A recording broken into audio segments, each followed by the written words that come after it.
Hello and welcome back to my channel, the place for the latest fitness tips, tricks, and workouts. Today I'm going to be discussing the hip thrust exercise. Not the sexy kind, but the kind that you probably feel a little bit awkward doing in the gym, but is best for the glutes.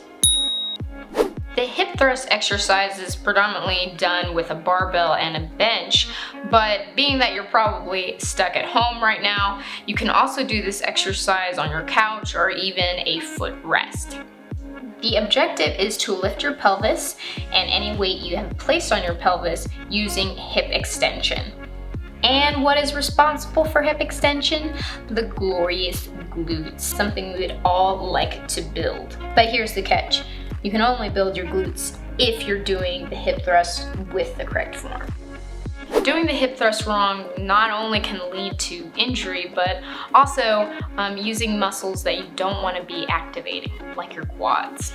And that is why today I'm going to be showing you 3 ways people commonly do the hip thrust wrong and how to fix it. All right, let's get started.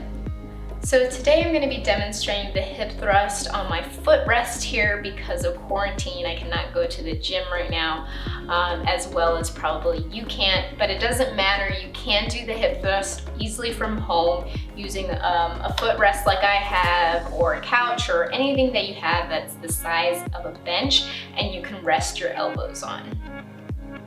So, common fault number 1. People tend to bend at the spine instead of thinking the spine as a solid one block. So here's what people do. They lift up the pelvis and there's nothing going on at the top part of the body. And that leaves the spine really vulnerable to injury and strain.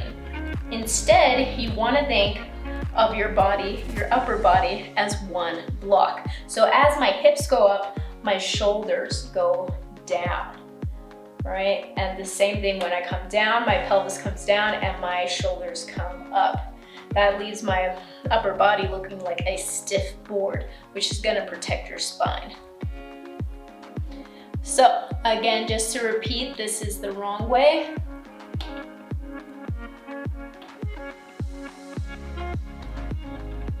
And this is the right way.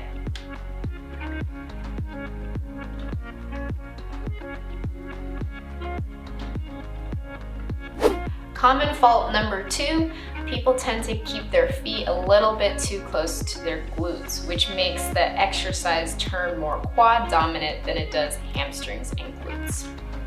So, if you notice, when it's done wrong, my feet are right behind my knee. And when you do that, you tend to use your quads, like I said. Instead, you want to have your feet just slightly further than your knees. And this will help you target the hamstrings and glutes. So again, wrong version and right version.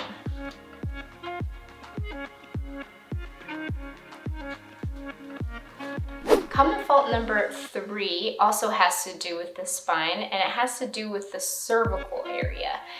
Unlike the trunk of the spine that should remain like a board, the neck should actually be bending when you're doing the hip thrust. A common mistake people make is that they thrust back their head here. And what that can easily do is cause you to bend first the upper body and then the glutes. And especially when you're lifting heavy or you have any sort of weight, you want your focus to be on the same thing every time. So instead, you want your gaze always to be forward, yeah, not back. And there you have it, 3 common ways the hip thrust is done wrong and how to fix it. If you like this video, make sure you hit that like button and hit that subscribe button so you don't miss out on any future videos. All right, I will see you guys next time.